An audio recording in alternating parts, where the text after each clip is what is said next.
ગુજરાતનું સાંસ્કૃતિક પાટનગર વડોદરા શહેરમાં ગણેશ ઉત્સવ એ અલગ જ રીતે ઉજવાતો હોય છે.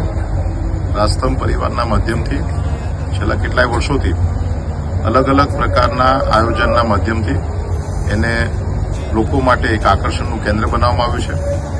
સમુદ્ર મંથનનો કાર્યક્રમ રાખ્યો હોય કે પછી અલગ અલગ વિષયોને એના માધ્યમથી ગણપતિ દાદાનું દર્શન કરવા આવનારા બાળકો, યુવાનો અને વડીલો એમનામાં એક નવો જ ઇતિહાસ એમને સમજ પડે તે પ્રકારનું આયોજન દર વર્ષે આ રાજસ્તંભ પરિવારના યુવાનોના માધ્યમથી કરવામાં આવતું હોય છે. ત્યારે આ વર્ષે પણ એક નવી જ પ્રકારની એમના માધ્યમથી પહેલ કરવામાં આવી છે અને મોટી સંખ્યામાં સમગ્ર વડોદરા શહેરના લોકો અહીંયા દર્શન માટે આવે છે. પરિવારના સૌ સભ્યો, યુવાનો કે જેઓ પોતે એટલી બધી મહેનત કરીને મહિનાઓ સુધી સરસ ગણપતિ દાદાની મૂર્તિ, એની સ્થાપના, એની પૂજા અને આરતી કરે છે અને સરસ વિસર્જનનો કાર્યક્રમ રાખે છે.